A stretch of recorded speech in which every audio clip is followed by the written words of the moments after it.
Hello everyone and welcome back to my channel. I am your host, Saucy McPoodlefist, and today we are playing The Life and Suffering of Sir Brante in Times of the Fall of the Blessed Arcanian Empire.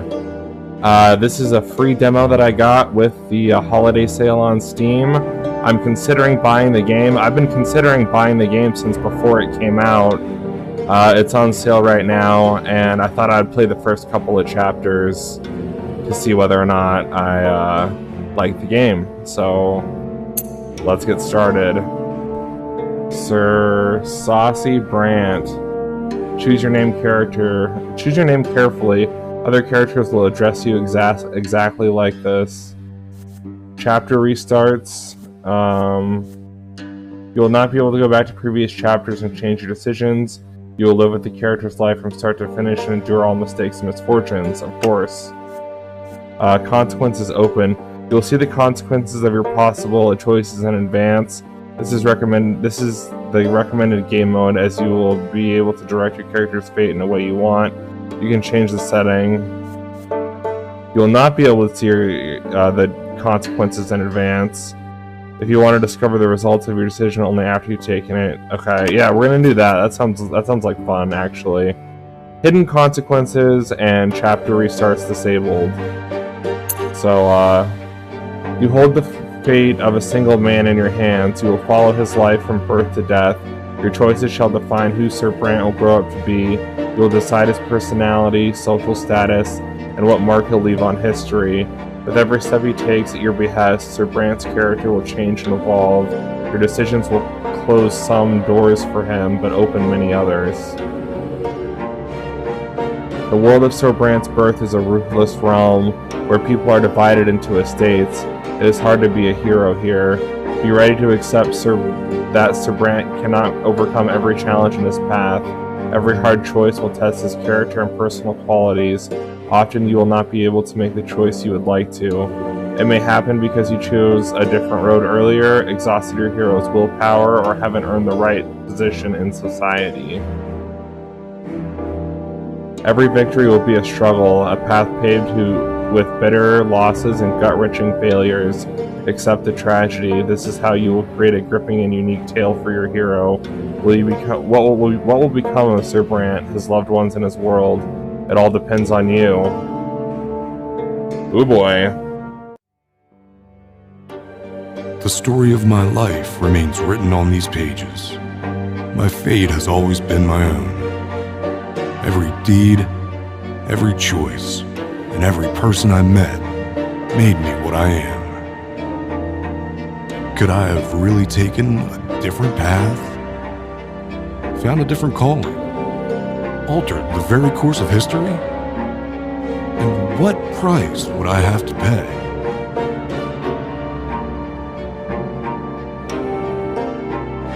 The Life and Suffering of Sir Brante in Times of the Fall of the Blessed Arcanian Empire. Here we go. Chapter 1. Your fingers are stained with ink, your breathing grows ragged, your hands are shaking, yet the words begin appearing on the page before you one by one, clinging together to form a chronicle of your own life. Who are you, and how did you reach this end?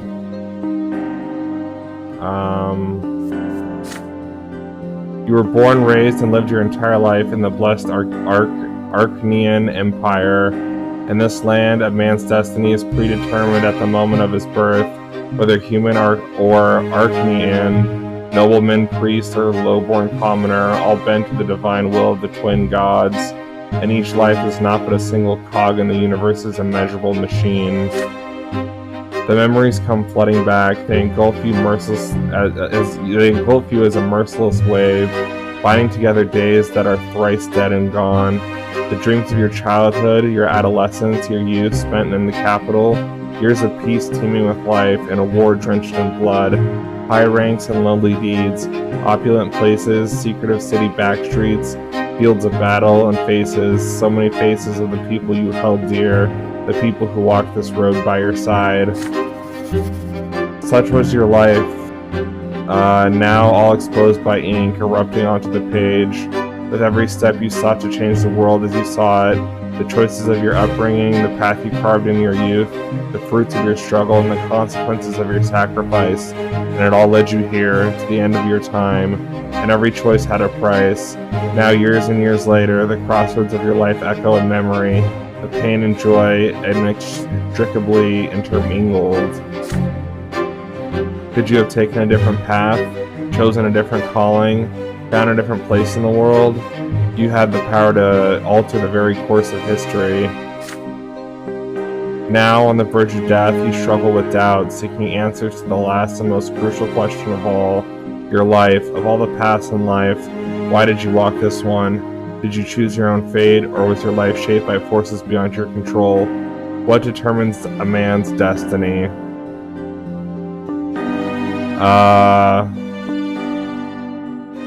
The world around him. Your path, it was charted for you by the people, the age, and the society in which you lived. I'm gonna go with that. That makes the most sense to me.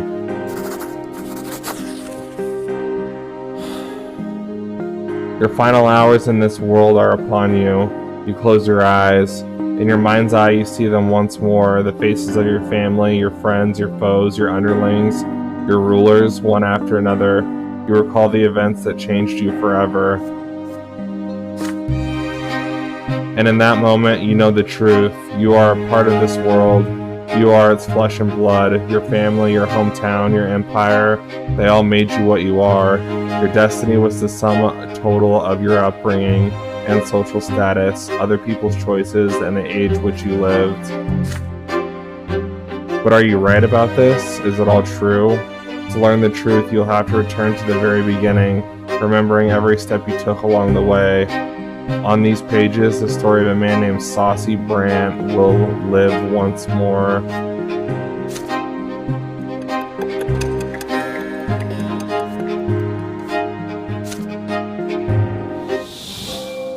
Chapter 1, Childhood.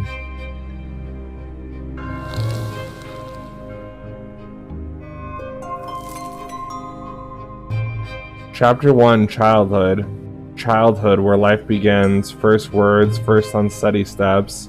You are but a small child learning about the world in which you were born. To you, everything is new, so baffling and so unforgiving. A long, trying life stretches before you, so many feats and faults, so many fateful choices to come, that you are already sowing the seeds of your future self. You are learning to live and survive in this world, looking for a place with it to call your own, choosing your future destiny. Who will you grow up to be?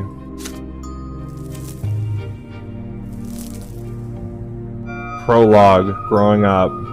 In chapters, childhood, adolescence, and youth, you will live through your hero's coming of age. You will shape the protagonist's personality, his qualities, and relationships. By the end of the prologue, you will determine the estate and future occupation of your hero. Only in adulthood will he start to influence the world around him, and even the ultimate fate of the Empire. Who will Saucy Brante grow up to be? It's your call.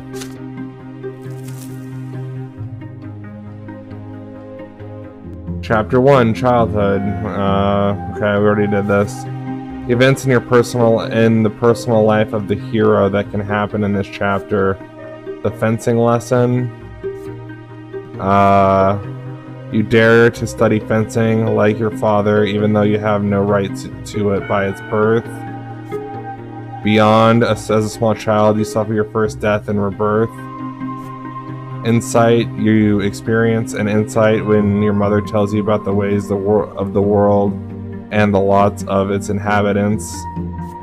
Nobleman's Sacrament, you challenge the sacred order and attempt to seize the noble lot. Determination, your perseverance, strength of character, your ability to get away, it affects the frame of mind and the skills you have when you grow up. Perception represents how attentive you are to other people and the world around you, your ability to comprehend and learn. It affects your frame of mind and the skills you have when you grow up. Your inner strength and the number of lesser deaths that you have experienced, these qualities will stay with you for your entire life. Willpower, your remaining inner strength and readiness for action, you spend it in difficult choices. Deaths, After suffering a lesser death, one is reborn. One who dies a true death faces the judgment of the twin gods. Hold on, I got a text message.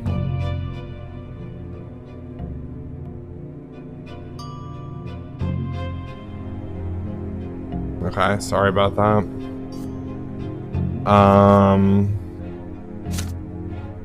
New sections. These sections that will open in this chapter.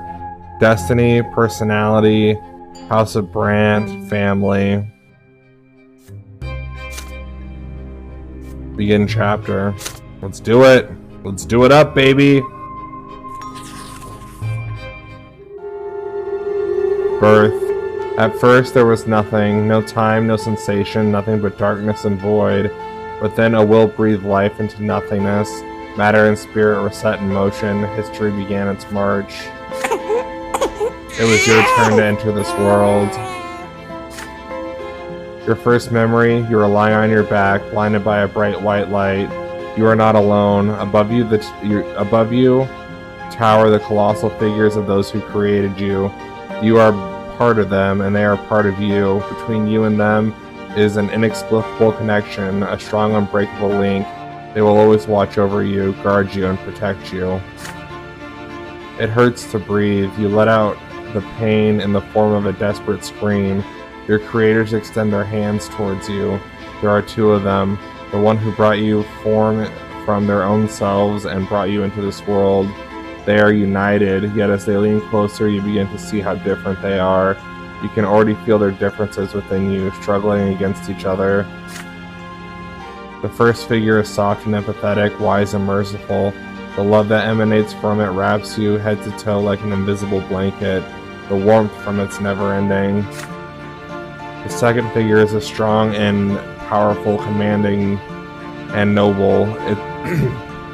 It is harsh but fair, a beacon of guidance, a force of protection, and merciless punishment for every misdeed.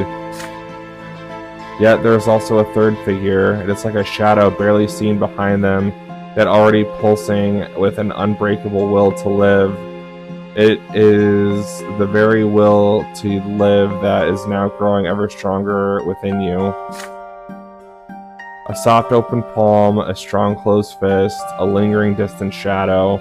You struggle to loosen the swaddling clothes wrapped around you and extend a tiny hand into the world. Reach out to the palm. Reach out to the fist. Smile at the shadow. Okay, smile. I'm gonna smile at the shadow.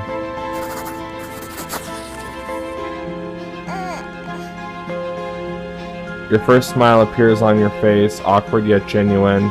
Your mother and your father exchange looks and start talking. You know no words yet, so all you hear is a sequence of booming sounds. The stranger behind them has no need for words.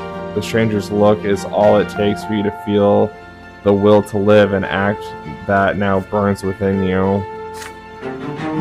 The shadow brings a finger to its lips, as if to say, there, baby, don't cry, this is our secret now. And the shadow melts into the light. Alright, I got some willpower from that. That seems good. Year 1118. 1118. Your life in this world begins. How will you live it?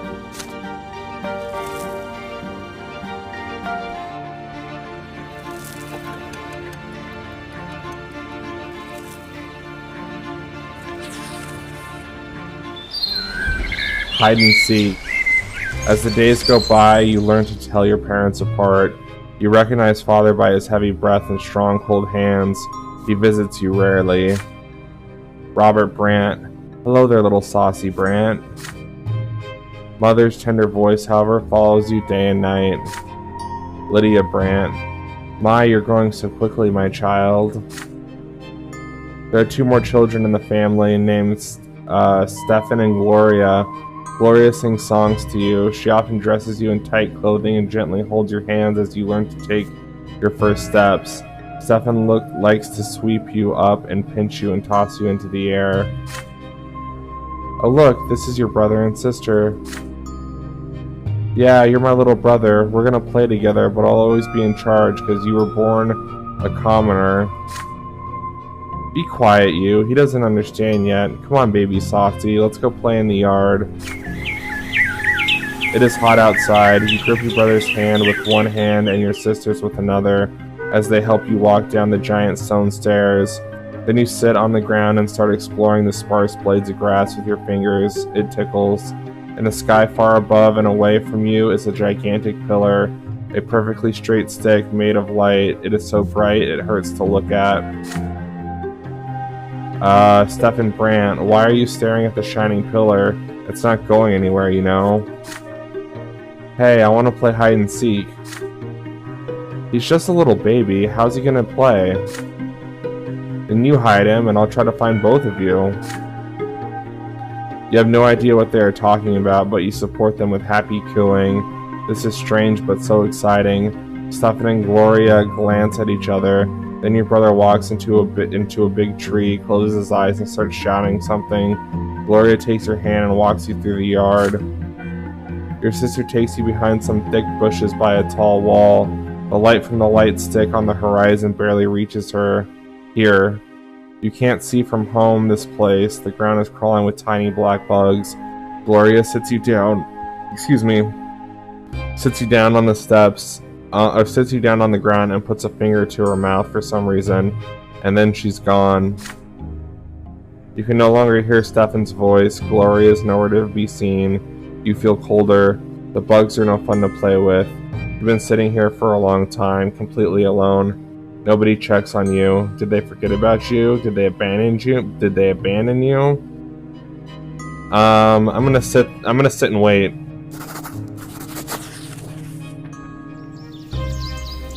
The bush is covered with leaves swaying in the wind. You brush through them with your fingers.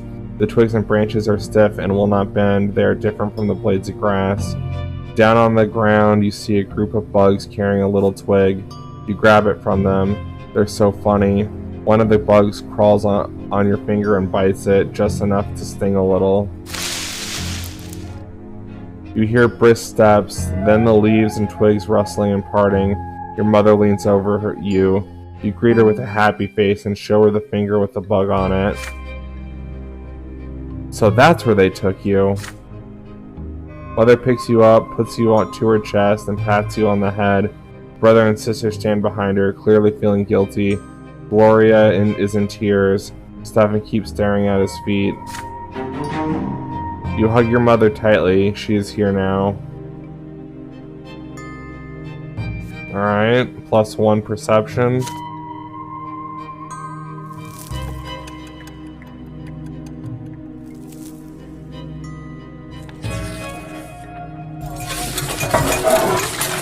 The Great Descent.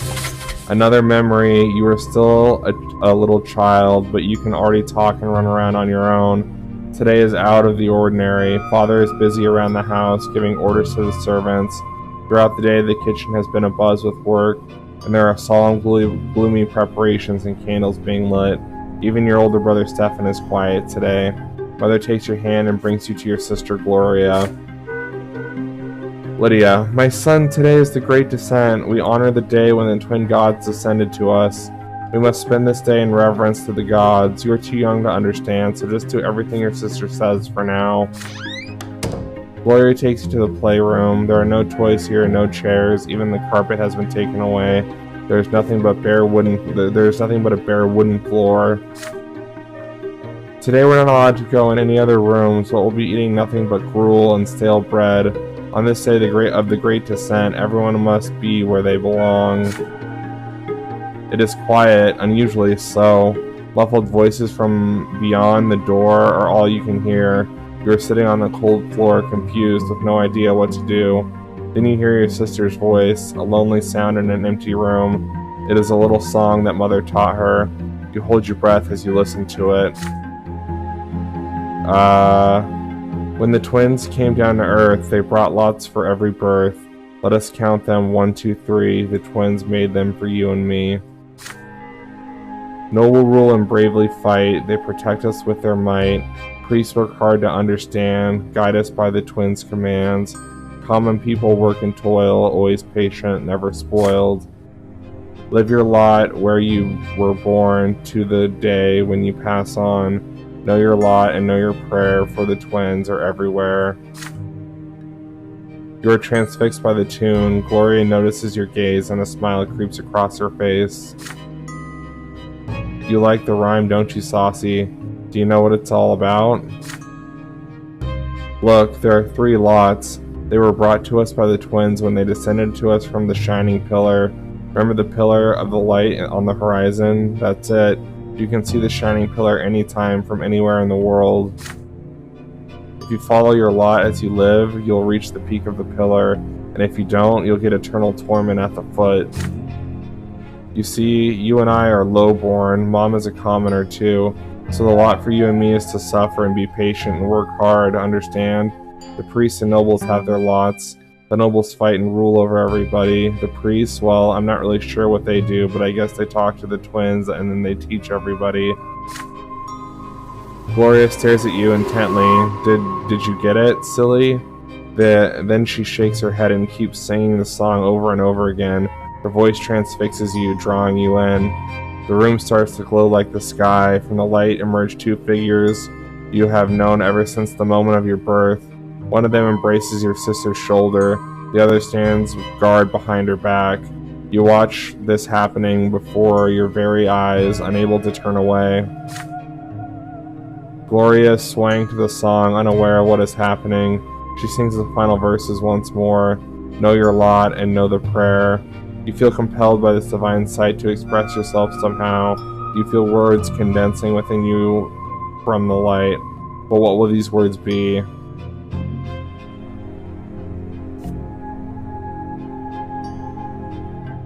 You shout your own words instead of the last line of the song. You join with your sister to finish the song the same way you heard it. I'm not one to mess with the twin gods, so I'm gonna finish the song properly.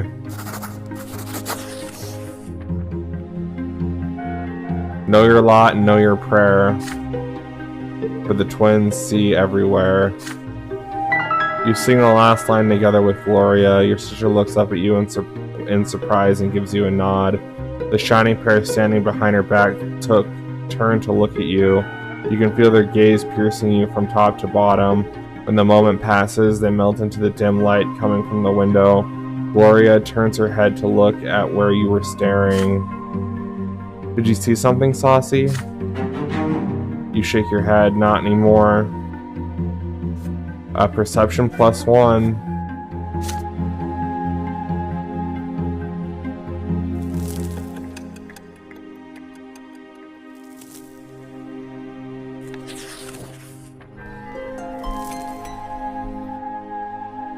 Year spring 1121. Spring the origin.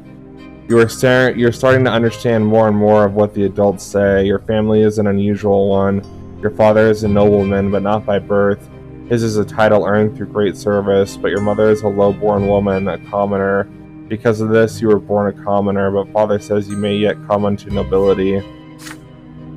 You learn to read at an early age. Together with mother, you read and learn by heart the many poems about the divine twins, the twin gods who reside upon the shining pillar.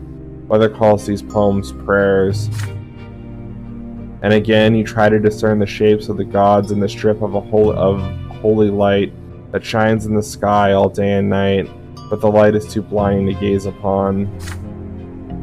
The greatest joy of all is when the stairs are no longer an insurmountable obstacle. Now you can climb even from step to step. Father urges you to be more careful and avoid climbing too high, but even though you keep falling, you never stop being curious about the world around you. Your older brother Stefan now spends less and less time playing with Gloria and you. Playing with commoners is beneath a nobleman to be, he says. So Gloria calls him names and Stefan pulls her pigtails. One fine evening, Father gathers you all in the sitting room with an announcement. You'll have another little brother or sister soon. Gloria asks him to bring home a little sister. Another brother would be too much. Stefan gets frustrated. There are too many little siblings getting in his way as it is. Soon you will be an older brother too, and it doesn't really matter who the youngest will be, a boy or a girl, you will love them the most. When your father comes back from his trips, he reads his adult books aloud for you. Your father, those stories of wars, generals, rebellions, quite enchanting. Your father approves of your fascination. Robert, study hard and maybe one day you'll become a noble of the mantle and earn your sword, but first you need to grow up. Growing up, the concept is terrifying as it is alluring. A lot of suffering. You keep staring at the carpet under your feet. You are both ashamed and proud, and it feels odd. Excuse me. A scratch on your head stings a little. Stefan is standing next to you, sniffling from pain. Your brother was training in the yard with a wooden sword. You wanted to play with him, but he ended up getting angry and throwing the sword at you. The stick hit you in the shoulder. You pick it up and hit him with it. Your mother's shoes. You see your mother's shoes walking to and fro on the carpet.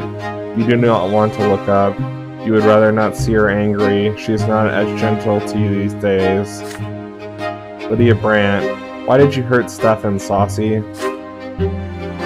You stammer out an explanation. He hit you first. You just hit him back. Stefan, how dare he pester me like that? When I grow up, I'm going to hit you with a real sword. Mother shushes you both and speaks to you again, her voice stern, and yet you can still feel her concern for you. Lydia, even if Stefan hits you, you cannot hit him back. You are my son, and I was born a commoner. Our lot is to suffer, but your brother was born from a noble father and a noble mother. His sacrament is coming soon, and then he'll rule over the likes of us. If you hurt a noble, you must be punished. That is your lot, and the sooner you learn it, the better off our entire family will be. Now Stefan looks at you in triumph. You look at your mother in fear, not sure what to do now.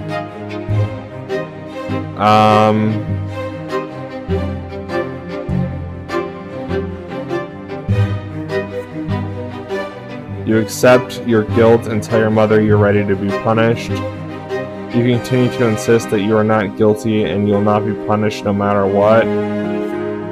You demand your mother explain why things are like this. I'm gonna demand an explanation.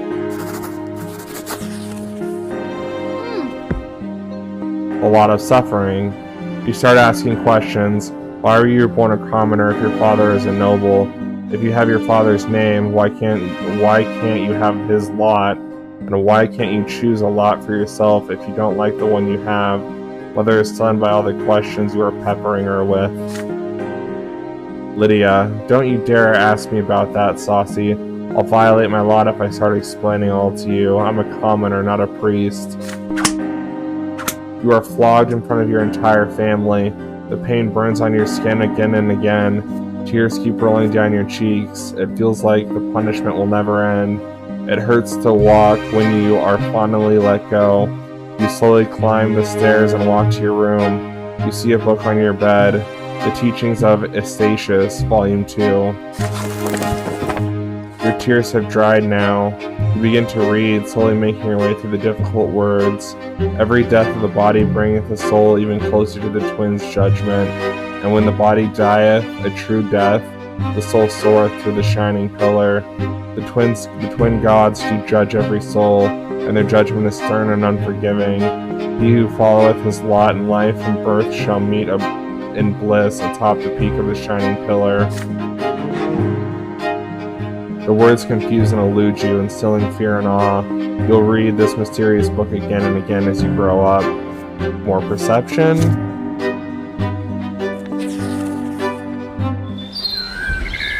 Gloria's rhymes. Mother mostly stays in her chambers now.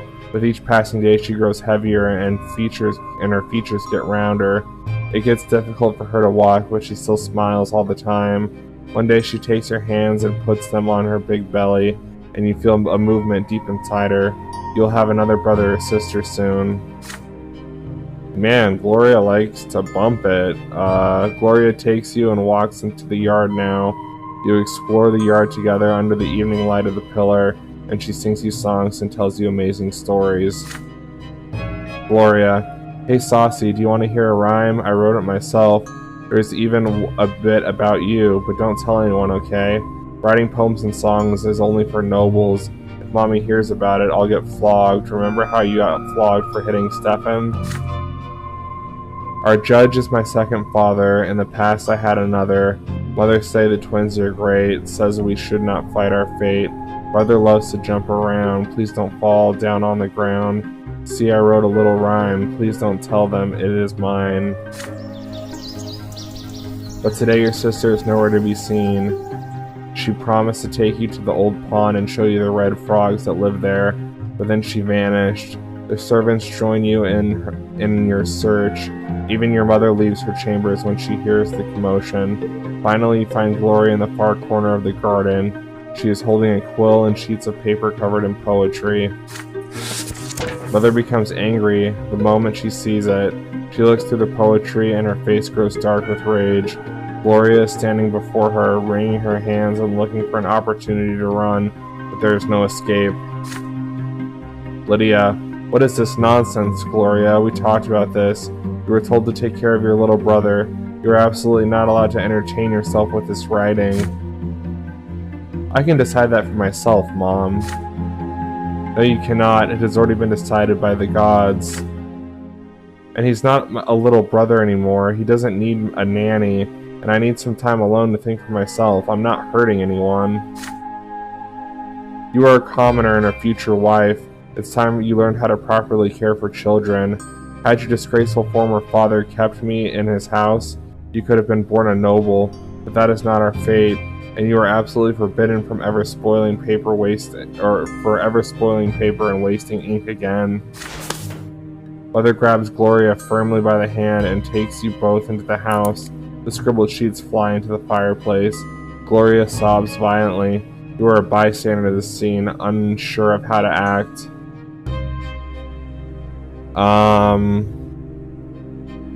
I can't complain about my sister. Offer to write rhymes with her. When nobody can hear you, you offer to write poems with Gloria. You comfort Gloria and say that Mother is wrong. Leave the room. You retreat to your room without saying a word.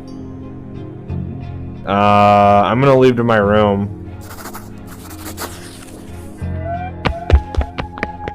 You slip out of the sitting room and go back to the playroom before the scene reaches a conclusion. You can still hear Mother yelling and Gloria crying behind your back as you leave.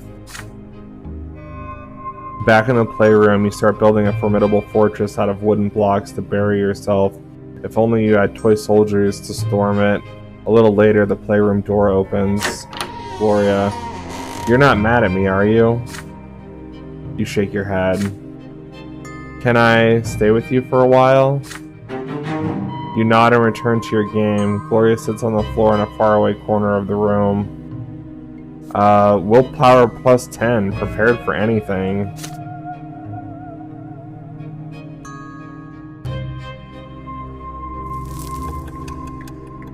Year 1122, 4 years old.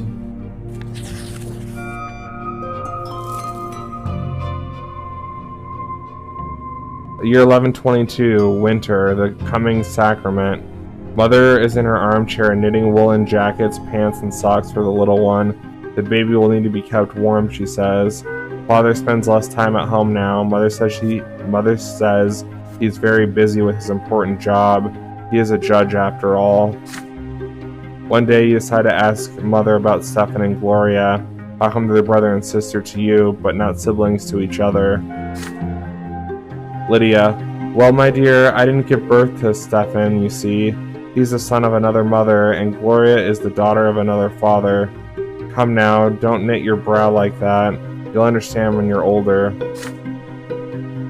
How is that even possible? You're all family, are you not?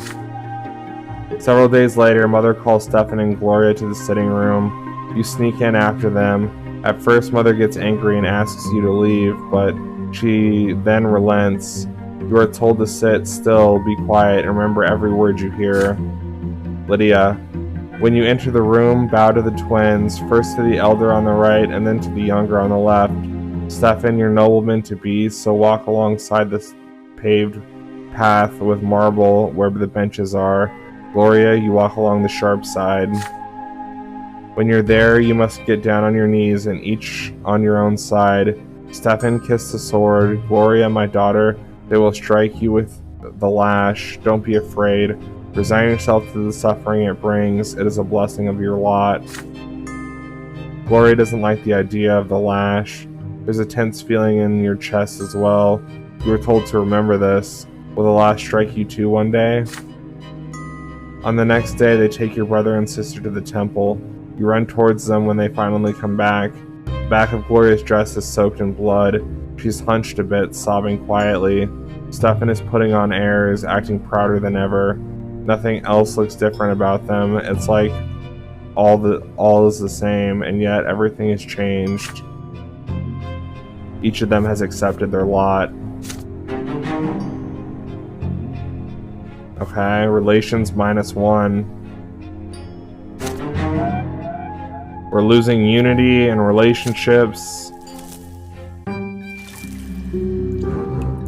Brother and sister sacrament, year 1122. Your siblings Stefan and Gloria took their first sacrament at the temple.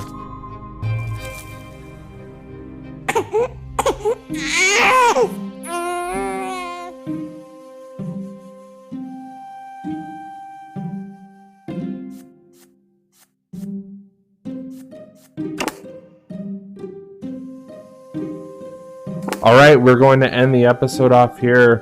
Thank you all so much for watching. If you like this video, give it a thumbs up, or don't. I don't give a shit. And I'll see you all in the next one. And, goodbye, everyone.